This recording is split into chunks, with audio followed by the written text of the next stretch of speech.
Y si el caos está por regresar al Santiago Bernabéu, los rumores están ardiendo en las redes sociales y las tertulias deportivas.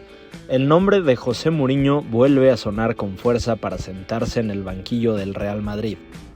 Para muchos, una auténtica locura, que reviviría viejas heridas. Para otros, el regreso del único hombre capaz de cambiar la mentalidad moderna del club cuando todo parece perdido. Pero para realmente entender por qué este posible regreso está rompiendo el internet y polarizando al madridismo, tenemos que viajar en el tiempo. Tenemos que recordar la primera etapa de The Special One en el Real Madrid. Una era de récords que parecían imposibles, contragolpes que rozaban la perfección matemática, pero también de una auténtica guerra civil en el vestuario, batallas mediáticas sin cuartel y conferencias de prensa que parecían thrillers de Hollywood. Hoy vamos a repasar a fondo qué hizo realmente Mourinho en el Real Madrid, cómo destruyó el dominio del que muchos consideraban el mejor equipo de la historia y por qué su regreso podría ser el guión más grande jamás escrito en el fútbol actual. Comencemos.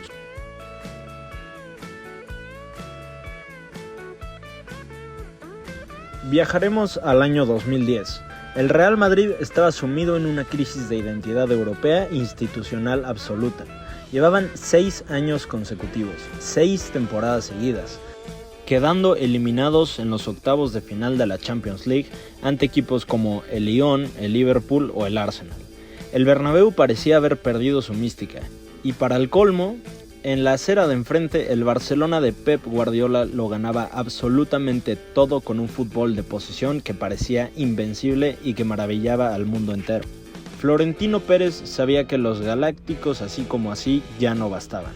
Necesitaban un antídoto, alguien sin miedo al relato del Barça, un provocador nato, una estrategia militar y sobre todo un ganador. Ese hombre era José Mourinho, que venía de ganar un histórico triplete con el Inter de Milán, habiendo eliminado precisamente al Barcelona en unas semifinales de Champions que pasaron a la historia por su resistencia táctica. Mou perfeccionó una máquina de transiciones defensa-ataque que todavía hoy se estudia en las escuelas de entrenadores de todo el mundo. Ese equipo no quería tocar el balón horizontalmente, quería destruirte en segundos. El Madrid recuperaba el balón en la frontal de su propia área y en 3 o 4 pases verticales a máxima velocidad, la pelota ya estaba en el fondo de la red rival. Para poder armar esta máquina competitiva, Mourinho metió mano directa en la planificación de la plantilla y trajo jugadores que se convertirían en una guardia increíble. Jóvenes con hambre como Ángel Di María, Sami Khedira, Rafael Varane y un mago alemán llamado Mesut Özil, que costó una ganga tras el Mundial de 2010 que se había mandado. Pero si hay un fichaje que define la versión a largo plazo de Mourinho y lo cruel que puede ser el fútbol a corto plazo, es el de Luka Modric. En el verano de 2012, tras una durísima negociación con el Tottenham, Mou insistió obsesivamente en traer al croata. Modric llegó tarde a la pretemporada, no tenía ritmo físico y sus primeros meses en el Madrid fueron bastante discretos, alterando la suplencia y sin encontrar su sitio en un centro del campo muy físico. La prensa y los críticos no tuvieron piedad alguna.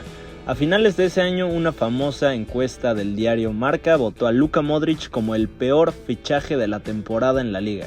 Sí, lo escuchaste bien. El hoy 6 veces campeón de Champions y Balón de Oro fue catalogado como un fracaso absoluto. Sin embargo, Mourinho defendió a capa y espada pidiendo paciencia y asegurando que Modric terminaría enamorando al Santiago Bernabéu. El tiempo, como siempre, le dio la razón de una forma histórica.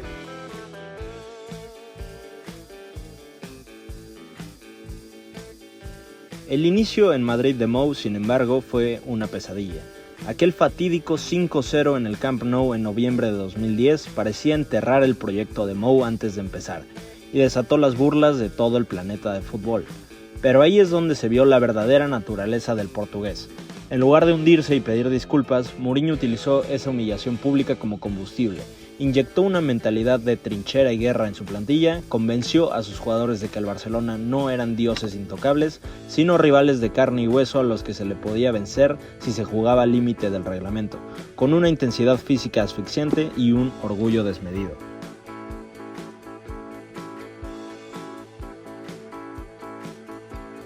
Esta rivalidad llegó a su punto de ebullición en la primavera de 2011. Cuando el Real Madrid y el Barcelona se enfrentaron 4 veces en apenas 18 días. En Liga, la final de la Copa del Rey y en las semifinales de Champions. Fue una guerra de desgaste psicológico nunca antes vista. Las ruedas de prensa eran tan importantes como los partidos. Pep Guardiola llegó a perder los papeles llamando a Mourinho el puto amo en sala de prensa del Bernabéu. El primer golpe de Mou llegó en Mestalla, en la final de Copa del Rey de 2011, con un planteamiento ultradefensivo, usando a Pepe como mediocentro destructor para secar a Messi. El Madrid aguantó el ritmo y en prórroga, un centro preciso de Di María encontró el cabezazo imperial de Cristiano Ronaldo. El Madrid ganaba su primera Copa del Rey en 18 años. El hechizo del Barça se había roto. Mourinho demostró que el gigante de Guardiola sí podía sangrar. Habiendo igualado fuerzas, la temporada 2011-2012 se convirtió estadísticamente en una de las mayores salvajadas en la historia del fútbol moderno. El Real Madrid de Mourinho no solo le ganó la Liga al Barcelona, la destrozó por completo de principio a fin. El Madrid de Mourinho se coronó campeón logrando el récord histórico de 100 puntos y la ridícula cantidad de 121 goles a favor, dejando una diferencia de goles de más 89. Nadie ha vuelto a superar esa cifra goleadora nunca. El momento cumbre de esa campaña fue el clásico en el Camp Nou. El Madrid llegó con la presión encima, pero un golazo de Cristiano Ronaldo tras un pase entre líneas de Özil sentenció el campeonato. Fue ahí donde CR7 inmortalizó el gesto de calma, calma, aquí estoy yo. Mourinho había logrado lo imposible, destronar al rey del tiki-taka en su propio estadio.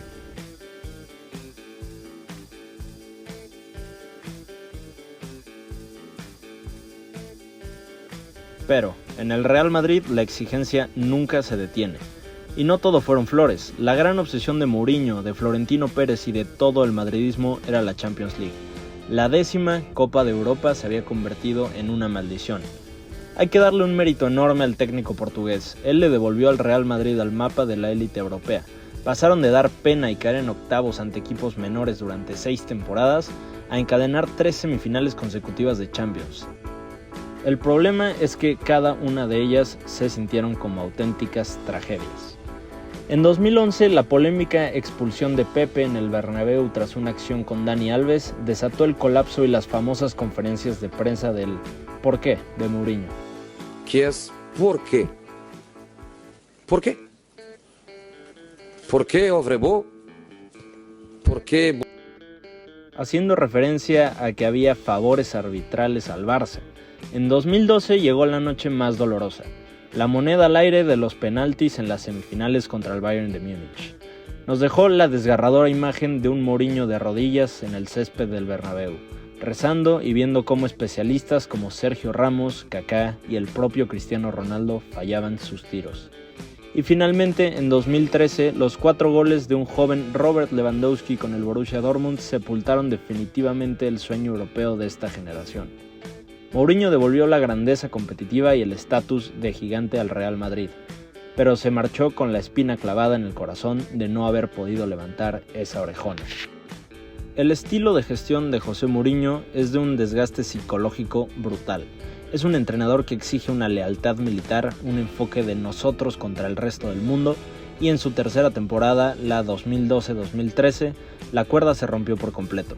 El vestuario del Real Madrid se partió en 2 fracciones irreconocibles. Se desató una guerra abierta y sumamente mediática, con una leyenda viva de la institución, el capitán e ídolo Iker Casillas.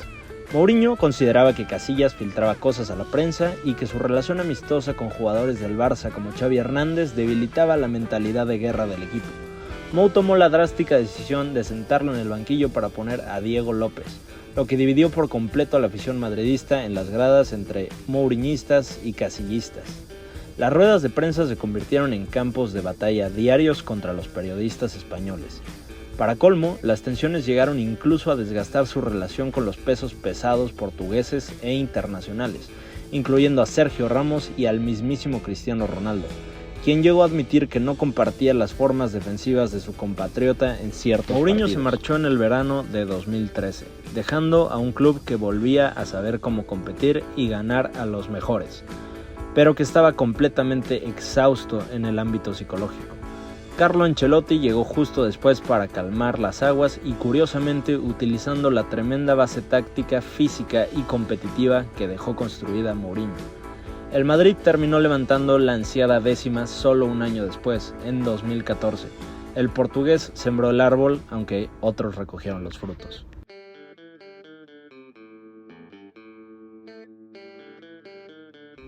Y toda esta épica historia nos trae de vuelta al presente.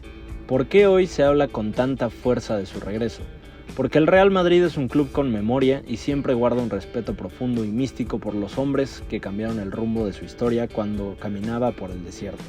Mourinho no fue un técnico dócil ni políticamente correcto. Fue el general que el Madrid necesitaba en un momento más oscuro para plantar cara al rival más difícil que jamás hayan tenido enfrente. Si finalmente se concreta su regreso, está claro que no veríamos exactamente al mismo Mourinho impulsivo de hace una década. Veríamos a un estratega mucho más maduro, canoso, que conoce las entrañas del Santiago Bernabéu como la palma de su mano y que sabe perfectamente cómo se maneja la insoportable presión de esta camiseta. Para algunos sería un retroceso peligroso, para otros la dosis de carácter que el vestuario necesita hoy en día. Veremos qué sucede, cuéntame de qué lado estás y déjame tu opinión detallada en los comentarios que los estaré leyendo todos. Dale un buen like al video y si te ha gustado este viaje en el tiempo, no olvides suscribirte y activar la campanita para no perderte ningún análisis táctico ni las últimas novedades del mercado de fichajes. Nos vemos en el próximo video. Bye.